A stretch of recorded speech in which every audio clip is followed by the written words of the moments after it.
guys! Welcome back to another tarot card reading. Ang ating babasahan ngayon ay para sa mga nasa third party situation.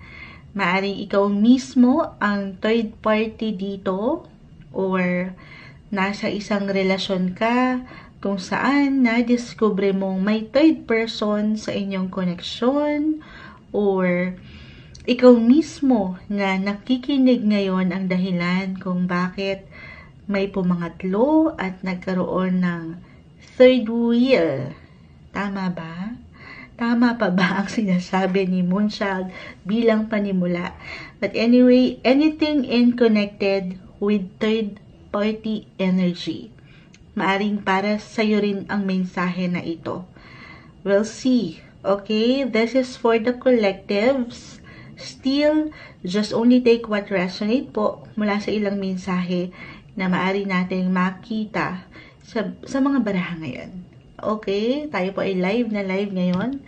Ganito na madalas yung ating atake. Wow, nila-live na natin ang bawat reading madalas dahil para diretsahan na lang At nire-record po natin para sa ilan na hindi makaantabay sa live. Sa live rin kasi may ilang kabagalan dyan, may ilang glitches para to make sure ay nire-record din po natin. Okay, salamat po sa ilang pumapasok sa ating live stream. Babalikan ko kayo mamaya if ever meron pa shoutout.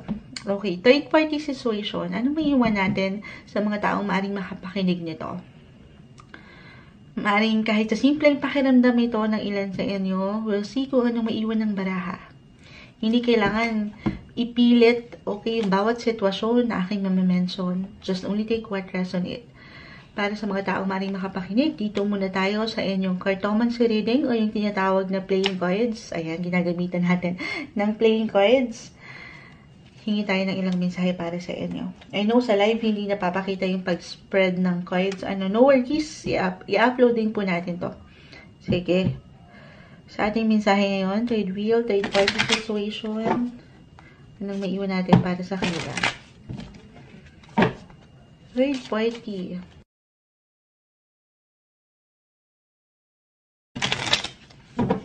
Again, i-upload po natin to ulit kasi hindi nakikita sa ating live. Kasi nakapwesto dito yung patungan ng baraha if ever merong nagtatanong. Okay. Third party. Ayan na. Eto na. Hoy. Okay. Mag-spread lang po tayo ng pagganito. I-position natin ito ng ganito muna. Okay. So, we'll spread more.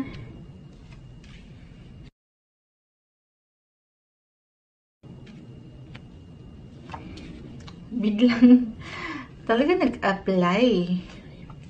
Uy. Okay. So, may ilang senaryo po tayong nakikita na aking ipaliliwanag maya-maya lang.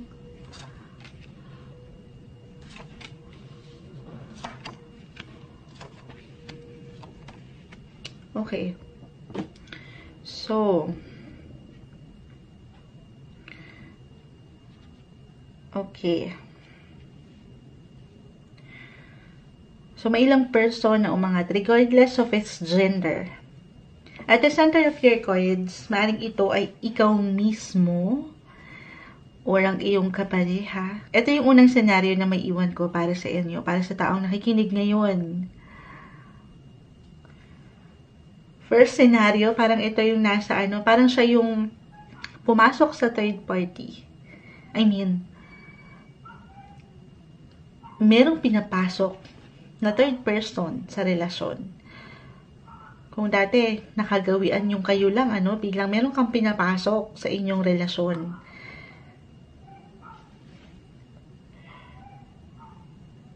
Para sa taong nakikinig ngayon, maaaring iniisip mo pa rin siya, Pero itong kapareha mo, gaano man kabigo yung ipinadama mo sa kanya. nananatili siya sa'yo. Nandito yung pagtanggap. Ano man, parang ilang beses ka nang nagloko. Dito sa yung person, ito po yung unang scenario na ating nakikita, ano? Just only take what resonate. Ito yung tao. Maaaring isang babae o isang lalaki ito na nagloko. Okay? Ito yung unang scenario at the center of your cards. I will be honest, itong taong ito na nagloko sa relasyon ay nababalutan pa up to now. Maaring ito po yung current energy, okay? Nababalutan pa ng confusion. Marahil, medyo naging malalim na sa part niya or sa part din nung taong yun na kanyang pinapasok sa inyong relasyon, yung kanilang connection. Medyo nagkaroon na ng pag-uunawaan, kumbaga. But at the same time, hindi lang confusion, very complicated. Oo nga, kasi nga third wheel. So, in short, kabit. May kabit. At hindi yun madali. Siyempre pa, Moonchild. Sa true lang, mahirap ma-resolve sa akin nakikita. Kahit pa andun yung pagtingin ngayon, ulitin ko po, maring ito yung current energy. Pero hanggang doon na lang. Para sa ilan sa inyo, itong taong nagloko na ito, hanggang doon na lang. Hanggang tingin na lang. Hanggang doon sa wishful thinking na lang. Maaring yung involved na third person sa inyong relasyon, ganun din eh. Right now, andito pa yung confusion. Pero meron ng tatapusin niya ito. Maaring sa kanya higit na mag-apply yung desisyon na tama na. Okay na, ending na, tatapusin na. Kasi hindi na to umaakma sa kanya. Pero at one point, maaring ito po, timeless tayo guys, maaring napagdaanan nyo na ito, or ngayon, current energy ito na pinagdadaanan ng ilan sa inyo. Ayan, nadadala ko sa ilang dito. Pero yung babae or lalaki, regardless sa gender, etong niloko, ayan, or syempre pa sa isang relationship, yung iniwan, parang binaliwala yung pakiramdam, handa pa rin magpatawad, handa pa rin humarap, handa pa rin tanggapin, ayan. Pero sa true lang, if ever ikaw man itong tao na ito na nakikinig ngayon na niloko, merong isang person, alam ko tatlo to, pero ang daming umangat, katabing-katabi mo, na actually, maaring may gusto sa'yo to. Tahimik lang na nagmamasid sa iyo, sa iyong sitwasyon. Pero syempre, pa hindi mo masyadong napapansin, maaring para sa ilan, meron ng ideya, for some, wala. Hindi mo napapansin kasi nga yung attention mo, yung focus mo ay nasa kapareha mo ngayon. Na sobrang imbalance. Or naging imbalance at one point. Timeless reading po tayo. Pero, ayun na Moonchild. Merong isang someone na isang someone sumisilay lang sa'yo. At handa kang saluhin sa kung anumang pwede mong pinagdadaanan ngayon. Pero, medyo rin yun, no? Parang, malapit, pwedeng malapit na. But at the same time, iba-iba rin kasi tayo ng proseso nung, pagpapagaling, pagpapahilom, pag-aayos ng ilang bagay. Sa potential, ito yung pwede rin pinakaharap ng ilan sa inyo, andito na. Pasok na sa bangay, yung third wheel situation na topic natin, the 3 of Hearts ay narito. 6 and 7 of Spades, this is a warning na sana wag nyong pahintulutan sa inyong koneksyon na mas lumalim pa yung lamat na ito. Kasi maaring magkaroon to ng impact sa inyong pagsasama. Sa madaling salita, 6 and 7.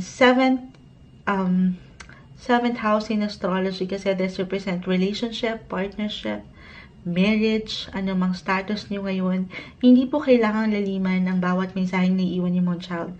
Pero this could be a warning for some of you. Nasa potential yung position, guys. Maring mangyayari pala ito para sa ilan. Kung hindi nyo ma-handle yung present time, yung ngayon, yung enerhiya ngayon, if ever mag-apply man para sa ilan, yung ilang ganap, then papunta kayo doon sa pwedeng mas stressful. Ito, parang diretsahan masyado si Moonchild. Sandali. Mas stressful na sitwasyon.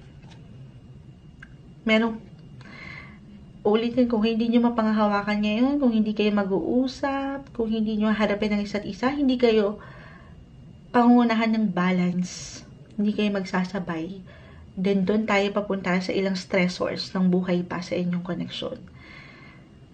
Merong disagreements, problem, na pwedeng mag-iwan ng malaking impact sa inyong pagsasama, na ayaw natin mapunta pa dun. Sabi nga nila, 3 of Hearts din kasi, guys, sa potential, ay naidadaan naman ang mga bagay-bagay sa mabuting usapan. So, pag-usapan ito, communicate. Communicate with your partner. Communication is the key. Ano pa ba yung gusto nyong malaman? Or ano yung gusto nyong sabihin? Ano yung inyong nararamdaman? Iparating to. Wala namang masama. Napakaganda na nag-uusap kayo. Kung saan ba kayo patungo. Okay. Sige. Add tayo dito ng ilang messages.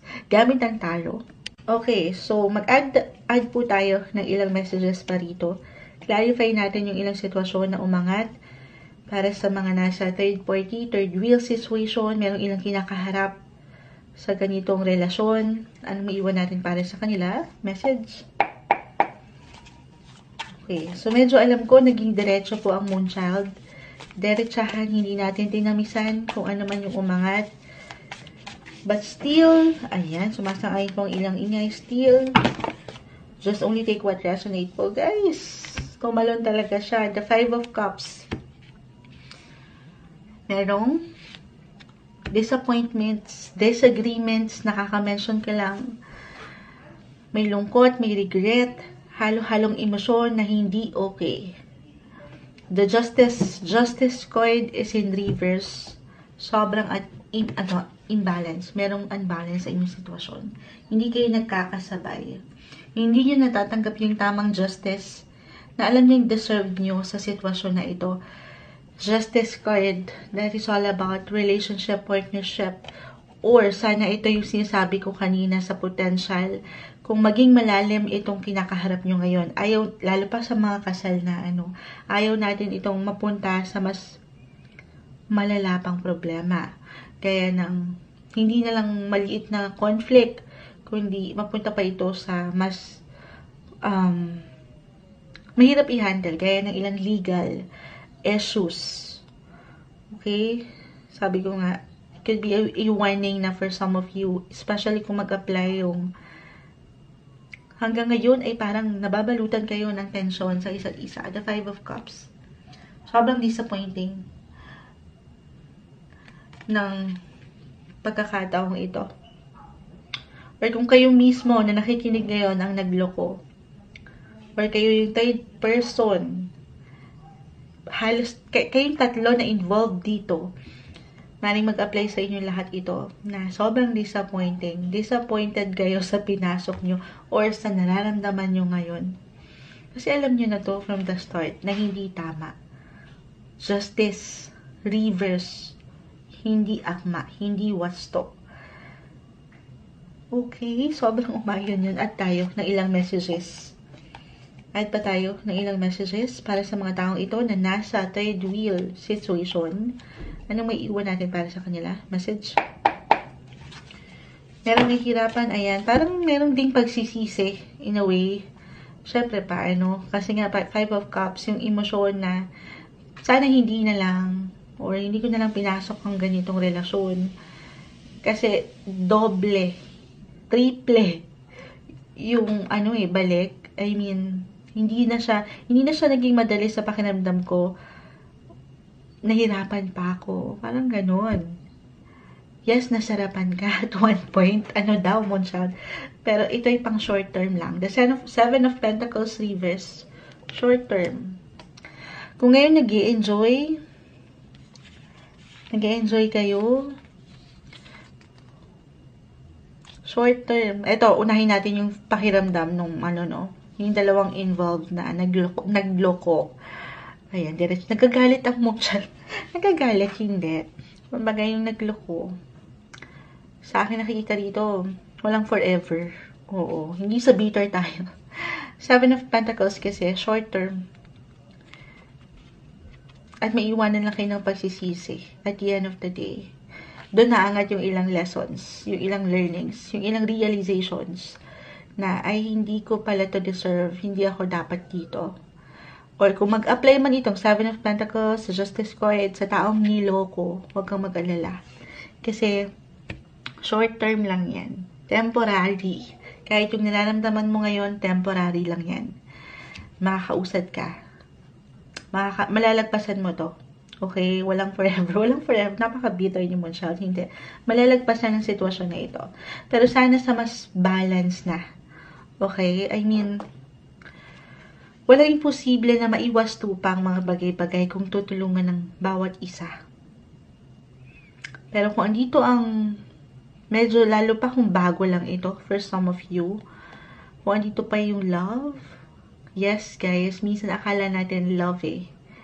I mean, dito about sa na may kabit. Ayan, diretsahan si Moonchild. Hindi nyo kailangang idaan yan sa maling hustisya. Kasi meron isang tao na nasasaktan eh. Ayusin niya yan. Pag-usapan, sabi ko nga, communication is the key. And then, doon kayo mag-decide. Kapag naiproseso nyo sa inyong mga isipan, hindi lang puro puso ang usapan, ang paangatin. Pero pag-uusapan ito sa mas praktikal, sa mas may hustisya, sa mas legal, para sa ilan na medyo malalim na to, pag-uusapan. Kasi maaaring pumapasok ka sa isang sitwasyon na syempre pa hindi klaro. Kasi nga, ang pinapairal mo lang ay yung damdamin mo. Yung feeling mo, ito na. Siya na. Okay na ako. Sobrang imbalance yung nakikita dito, guys, na umaangat sa inyong baraha. 7, 10, feeling mo ready ka na. Kahit pa mali itong pinasok mo. Para dun sa kumabit, feeling mo okay. Ang ganda, ang saya, ang sarap. Ayan. Akala mo lang. But, at the end of the day, doon ka, sabi ko nga, merong warning dito. Napakalaking impact na pwede iwanan to. Merong may iwan sa'yo na. Sabi nga nila, kung ano yung pinunla mo, yung karma, guys, it could be positive or negative. Kung ano yung pinunla mo ngayon, pinupunla mo ngayon, siyang babalik sa'yo. So, syempre pa, magpunla kayo. Magtanim kayo ngayon ng wasto. Hindi pa huli ang lahat. For some of you na, hindi pa naman ito masyadong nagiging malalim. Sabi ko nga, may chance pa na itong si kabit or kumabet, siya na mismo yung bumitaw. Okay, siya na yung mag-let go. Iba-iba tayo ng posisyon, sitwasyon, guys. Just only take what resonate po. Okay, so medyo nadadala ang Moonchild. Add pa tayo ng ilang mensahe dito. Ayan, may bumabagsak. Love yourself first. Para ito sa naiwan or yung pakiramdam na iniwan. Love yourself first. Yung respeto. Ayan. Your self-respect makes you more romantically attractive. Paangatin yung respeto. Kung walang respeto, itong nararamdaman mo ngayon sa isang tao, itong taong pinaramdam sa'yo na parang hindi okay, ibigay mo na lang itong respeto na to para sa iyong sarili. Huwag mong kakalimutan ng iyong sarili. Puro attraction ng umangat.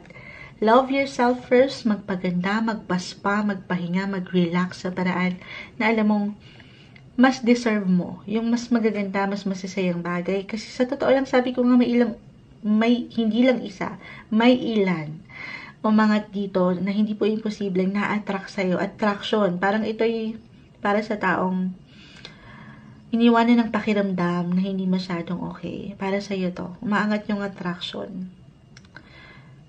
Kumbaga, I know, nakaka-stress yung sitwasyon na kinakaharap mo ngayon, pero Marahil kasi dito ka higit na tumitibay palalo eh. Dito ka lumalakas. Dito ka pinapalakas ng buhay. At dito ka rin higit na nagiging attractive sa ilang tao sa iyong paligid. Kasi iba yung puso mo. Nakikita nila yung puso mo, nararamdaman ka nila na sa kabila ng ilang pagkakamali, nananatili ka pa rin. Kasi yun ka. Yun yung puso mo. And that what makes you more attractive. Sa isang taong ito, actually, meron ditong sign of true love na nakasilay lang for some of you. Okay? Maring mag-apply yun. Nakasilay lang sa inyo. Handa kayong saluhin. Aking uulitin. Sana all. Sana all. Sige. Okay, salamat po sa ilang nananatili. Ayan. Add pa tayo ng ilang messages para sa mga taong ito na nasa napaka-komplikadong sitwasyon sa relasyon, third party, third wheel. Anong maiwan natin para sa kanila? Okay. So, alam ko, sobrang pati yung mga nagko-comment ngayon, actually guys, sa ating live ay nadadala rin sa ating reading. Uy.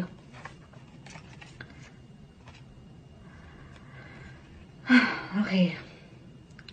Parang, ito, unang nag-apply ito sa niloko. Love yourself first, attraction. Itong pangalawang sa oracle, umangat yung, I know I mess up everything. Alam niya na, ito yung taong nagloko.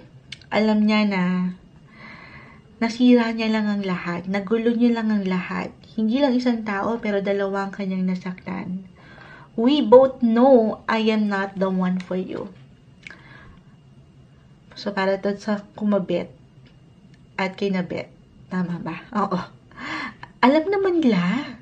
Alam na mali. Naginulo lang nila ang isa't isa, ang relasyong ito. Pero, meron pang isang cards. I want you. Yun ang sinasabi ko. Want. Yung hilig. Ayan, yung mga hilig na dilig. Ano daw? Yung mga hilig na dilig. Bilang bulaklak po ito. Dried kasi ano. Dried flowers kasi. Ayan. I know I mess up everything. We both know I'm not the one for you. I want you. Sabi ko nga po, lalo pa para sa ilan, eto hindi sa iniiwanan ko kayo ng ano, hindi sa pinag-overthink ko kayo guys. Pero, andun pa rin. May pagkakataon na naiisip niya pa rin yung taong yun. Lalo pa kung medyo nagkaroon sila ng koneksyon, nagkadikita ng mga balat. Ayan. Pero alam naman nila na nagulo lang nilang sitwasyon. Hindi tama. Pero andito, I want you. Gusto pa. Ayan. Or nagustuhan niya at one point. Timeless po tayo every time. Yan yung umangat sa nagloko. Sige, add tayo ng message. Naway, maaring umangat na to para sa kumabit. Sa third person, anong maiwan natin dito? Add pa tayo ng ilang messages. Anong maiwan natin sa sitwasyon na ito? Okay. Ayan. Nagtatalunan ang baraha. I worry about us a lot. Seventh house of partnership.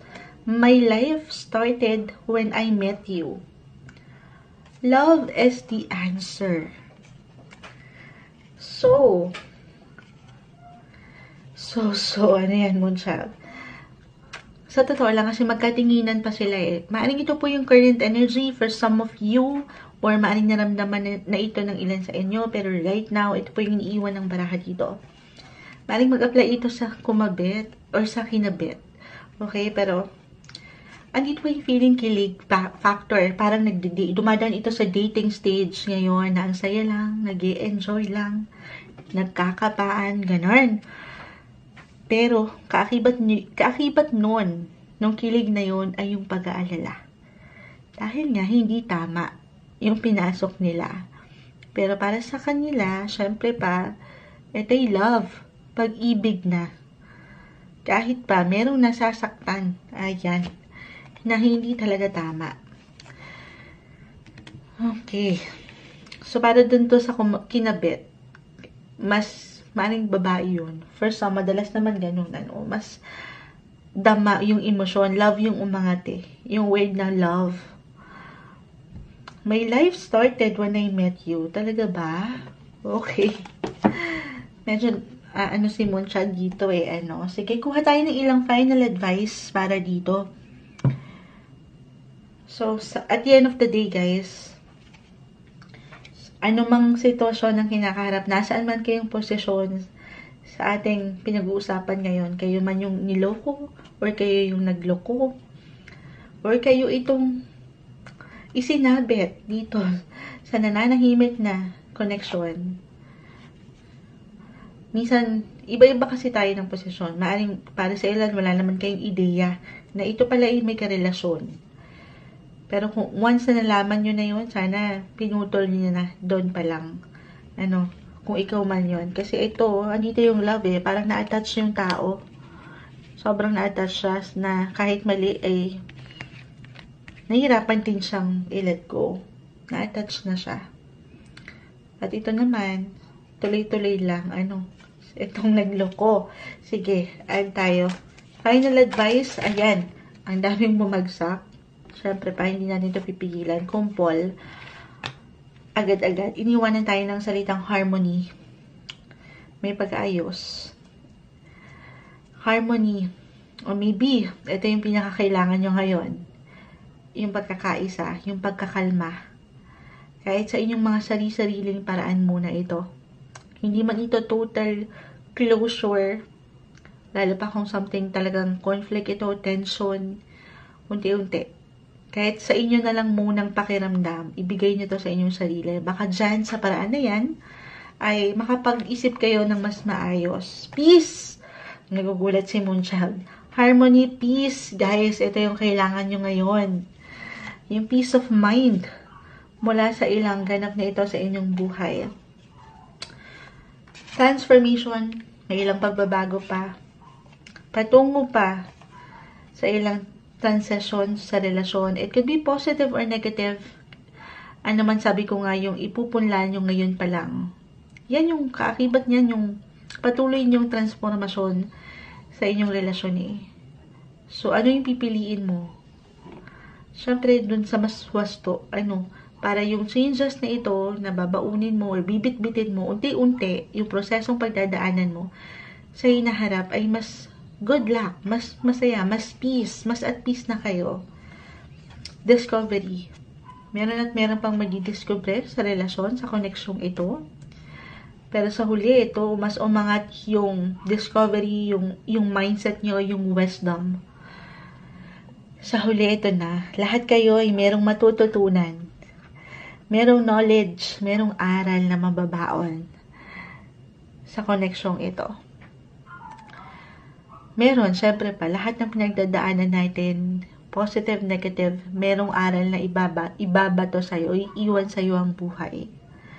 At sana, once na mo na yan, maisip mo yan, sa huli, madalas yung pagsisisi, yung aral talaga yung nasa huli, kasi kailangan mo yung pagdaanan eh. Marahil yan yung challenge na kailangan mong harapin sa iyong buhay. At sa huli, sana matuto ka na o natuto ka na sa pwede mong pagdaanan ito. Okay, gamitin mo yung ilang aral na ito sa mas positibo, patungo sa mas positibo na buhay, sa mas wasto, sa mas balance para sa inyo.